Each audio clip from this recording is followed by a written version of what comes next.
নমস্কার বন্ধুরা, কিচেন মাতা চ্যানেলে আপনাদের সবাইকে স্বাগত জানাই। আশা করি আপনারা সবাই ভালোই আছেন, আমিও ভালোই আছি। আমি আজকে আপনাদের সঙ্গে খুব সহজ একটি স্যান্ডউইচের রেসিপি শেয়ার করব। আমি বানাবো পনির স্যান্ডউইচ। তা চলুন শুরু করি।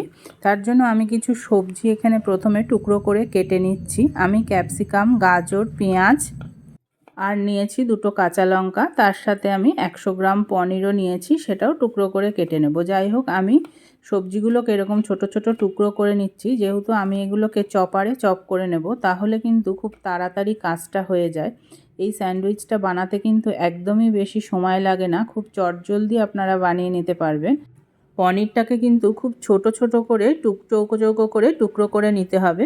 দেখুন, আমি কেটে দেখাচ্ছি আপনাদেরকে, তাহলে কিন্তু স্যান্ডউইচের মধ্যে পড়লে খেতেও ভালো লাগে আর রান্নাটাও তাড়াতাড়ি হয়। দেখুন, একদম এরকম ছোট ছোট টুকরো করে পনির কেটে নিয়েছি। এবার দেখুন, আমার একটু স্প্রিং অনিয়ন দরকার ছিল, কিন্তু সবসময় তো হাতের কাছে পাওয়া যায় না। সেই জন্য এই পেঁয়াজের যে গাছগুলো বেরোয়, সেগুলো আমি এরকম ছোট একটা পাত্রে বসিয়ে রেখি রান্নাঘরে। তার থেকেই আমি পেঁয়াজের ডাঁটিগুলো কেটে নিলাম। আপনারাও কিন্তু এরকম বাড়িতে বসিয়ে রাখতে পারেন, এগুলো ফেলে না দিয়ে। এগুলো কিন্তু একদম স্প্রিং অনিয়নের মতনই কাজ হয়। যাই হোক, আমি একটুখানি কুচিয়ে নিয়েছি। আপনারাও এভাবে বসিয়ে রাখতে পারেন ঘরে, এগুলো ফেলে না দিয়ে। যাই হোক, এবার ছোট টুকরো করে কাটা সবজিগুলো চপারে নিয়েছি। চপারে নিয়ে চপ করে নেব ভালো করে। 3-4 বার টানলেই কিন্তু ছোট ছোট টুকরো হয়ে যাবে একদম।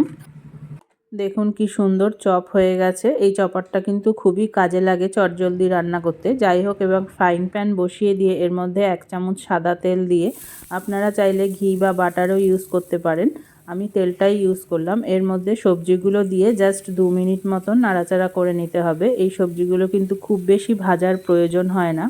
দেখুন, এরকম নেড়েচেড়ে নিয়ে এর মধ্যে আমি পরিমাণ মতো নুন আর গোলমরিচের গুঁড়ো দিয়ে দিলাম। দিয়েও এবার এটাকে একটুখানি নাড়াচাড়া করে এবার আমি মাঝখানে জায়গা করে পনিরগুলোও দিয়ে দেবো। পনিরগুলো দিয়েও এবার নাড়াচাড়া করতে হবে। স্প্রিং অনিয়নটাও দিয়ে দিলাম। সমস্ত কিছু দিয়ে আরও 1 মিনিট নাড়াচাড়া করে নিয়ে এবারে আমি এর মধ্যে দিয়ে দেবো 1 চামচ শেজওয়ান সস। আপনাদের কাছে শেজওয়ান সস না থাকলে আপনারা যে কোনো টাইপের সসই দিতে পারেন। টমেটো সস থাকলে টমেটো সসও দিতে পারেন। এর সাথে আমি দেব 2 চামচ টক দই। টক দইটা একটু জল ঝরানো হলে ভালো হয়। দেখুন, আমি ওই চামচ দিয়েই 2 চামচ টক দই দিয়ে দিলাম। এবারে দই দেওয়ার পরে আর বেশিক্ষণ কিন্তু এটাকে নাড়াচাড়া করবেন না, জাস্ট 1 মিনিট মতন নাড়াচাড়া করলেই দেখবেন দইয়ের জলটা পুরো শুকিয়ে যাবে। এই রকম কনসিস্টেন্সি হবে, তাহলেই কিন্তু আমাদের পনিরের পুরটা রেডি। এবার স্যান্ডউইচ তৈরি করার পালা। আমি 4 পিস স্যান্ডউইচ ব্রেড নিয়ে নিলাম। আমি এখানে আটা ব্রেড নিয়েছি, আপনারা যে কোনো টাইপের ব্রেডই নিতে পারেন। আটা ব্রেডটাই খাওয়া একটু স্বাস্থ্যের পক্ষে ভালো, সেই জন্য আমি এটাই ইউজ করি। এবার এর মধ্যে পরিমাণ মতন পুরটা দিয়ে ভালো করে চারিদিকে ছড়িয়ে দিতে হবে। দিয়ে নিয়ে এবার এটাকে এপিট ওপিট করে ভাজলেই কিন্তু হয়ে যাবে আমার পনির স্যান্ডউইচ।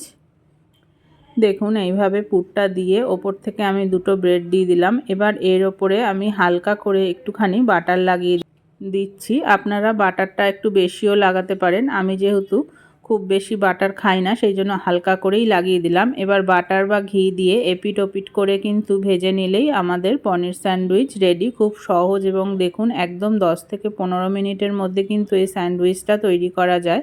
আপনারা এটা তৈরি করে বাচ্চাদের টিফিনেও দিতে পারেন, বাচ্চাদের বা বড়দের।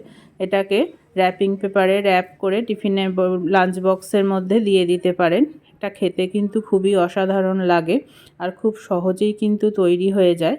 এবার দেখুন, আমি কেটে আপনাদের দেখিয়ে দিচ্ছি।